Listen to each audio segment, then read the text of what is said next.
Kami dari kelompok 4, kloter 2, di sini kami akan melakukan pengamatan tentang vertebrata. Nah, pada praktikum kali ini, kita akan mengamati struktur dan anatomi rangka, mengidentifikasi jenis-jenis tulang penyusun sistem rangka vertebrata, dan membandingkan sistem rangka pada beberapa kelompok vertebrata yang terdiri dari ikan, amfibi, reptil, apes, dan mamalia. Stay tune! Pada bagian yang pertama adalah jari-jari sirip ekor yang berfungsi sebagai alat pendorong pada saat maju dan mundurnya ekor, dan sekaligus berfungsi sebagai kemudi pada saat belok kanan dan belok kirinya pada ekor. Tipe sirip ekor pada ikan mas yaitu tipe berlekuk tunggal atau emerginate. Yang kedua, terdapat hipural yang merupakan tonjolan keras atau kuat yang terdapat pada bagian sirip ekor yang terletak bagian depan sebagai tanda munculnya ekor. Dan hipural ini berfungsi sebagai maneuvering, stabilitas, dan peningkatan kecepatan berenang pada seekor ikan mas.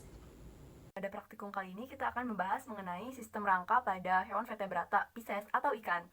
Ikan merupakan hewan vertebrata berdarah dingin yang pergerakan dan keseimbangannya itu menggunakan sirip, umumnya bernapas menggunakan insang, serta hidup dalam perairan. Ada fakta menarik nih teman-teman, ikan ini merupakan hewan vertebrata terbanyak di dunia, yaitu dengan presentasi 48,1. Beda halnya dengan hewan vertebrata lainnya. Misalkan pada mamalia itu terdapat 10,8%, pada reptil 14,4%, pada amfibi 6,0%, dan terakhir pada burung itu ada 20,7%. Jadi teman-teman, hewan Pisces ini atau ikan merupakan hewan vertebrata yang terbanyak di dunia. Jadi masih banyak dijumpai teman-teman. Berikutnya, saya akan menjelaskan mengenai bagian ikan yang nomor 3 dan 4, yaitu vertebrata dan duri neural. Nah, pada vertebrata, fungsinya yang pertama adalah memberikan struktur tulang belakang yang kaku untuk menopang tubuh ikan. Yang kedua, berperan dalam sistem keseimbangan dan koordinasi gerakan ikan. Nah, fungsi selanjutnya nomor 4, yaitu pada duri neural, ikan itu melindungi sumsum tulang belakang yang berisi saraf-saraf penting. Dan yang kedua, memberikan titik pelekat bagi otot-otot yang memungkinkan pergerakan ikan. Oke, selanjutnya itu bagian yang kelima, di mana bagian kelima itu menjelaskan tentang jari-jari sirip punggung pada bagian depan, di mana jari-jari sirip itu terbagi menjadi dua. Yang pertama itu jari-jari sirip yang keras dan yang kedua itu jari-jari sirip yang lemas. Di mana ciri-ciri dari jari-jari sirip yang keras itu ialah jari-jari yang keras itu ciri-cirinya dia itu tidak berbuku-buku atau tidak berruas-ruas. Yang kedua, dia itu tidak berlubang. Yang ketiga itu keras karena dia ditunjukkan tadi pada kata jari-jari sirip yang keras. Dan yang kelima itu tidak dapat dibengkokkan. Jadi dia kalau bentuknya sudah lurus, berarti dia cuma bisa lurus doang. Yang terakhir, biasanya dia itu berupa duri, berupa patil, dan berupa untuk mempertahankan diri. Nah, yang kedua yaitu jari-jari sirip bagian depan dengan kriteria yang lemas, dimana pada jari-jari ini dia itu warnanya itu cukup terang dibandingkan dengan jari-jari sirip yang keras. Yang kedua terdiri dari tulang rawan, dimana tulang rawan itu tulang yang mudah sekali untuk patah. Yang ketiga itu mudah dibengkokkan. Dia berbeda dengan tulang keras, dimana jika tulang keras itu jika dia sudah lurus dia akan tetap lurus, tetapi pada jari-jari sirip yang lemas jika dia dibengkokkan dia dapat berbelok sendiri. Terus yang selanjutnya itu dia itu berbuku-buku dan berruas-ruas. Terus bentuknya itu berbeda-beda tergantung pada jenis ikan. Yang terakhir itu biasanya dia itu mengeras dan bercabang dengan satu sama lainnya. Terus selanjutnya dimana fungsi dari jari-jari sirip tersebut dia itu untuk menjaga stabilitas dalam daya dorong berenang si ikan itu, terus untuk memberikan nilai estetika yang indah. Selanjutnya pada nomor 6 itu menjelaskan tentang tulang rusuk, dimana tulang rusuk pada ikan emas itu termasuk ke dalam rangka aksial, di mana rangka aksial itu terdapat dari tulang tengkorak, tulang punggung, dan salah satunya itu tulang rusuk.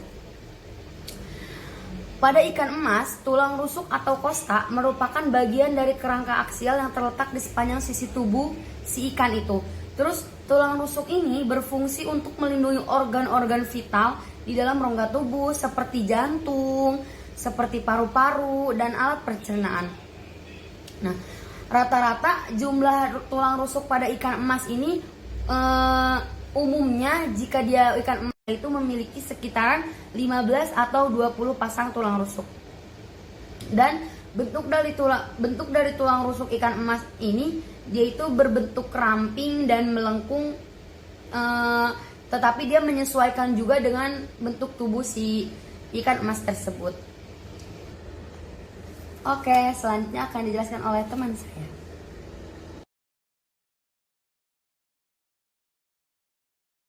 Sirip dorsal atau sirip punggung berfungsi dalam kestabilan ikan saat berenang. Sirip ini membantu ikan untuk bergerak memutar, sedangkan pada sirip ventral atau sirip perut berperan sebagai alat penyeimbang agar posisi ikan tetap stabil dan berfungsi dalam menempatkan posisi ikan pada suatu kedalaman tertentu.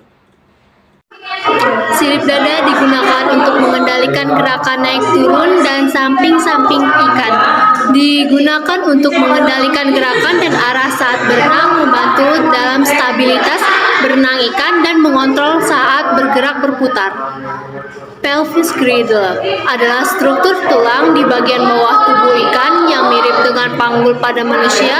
Fungsi utamanya adalah untuk mendukung organ-organ dalam tubuh ikan dan untuk menyediakan titik-titik lampiran bagi otot-otot yang terlibat dalam gerakan sirip dan tubuh.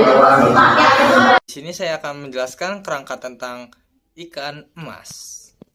Nah, yang di atas ini yang ditunjuk pada nomor 11 fungsi adalah clavicle.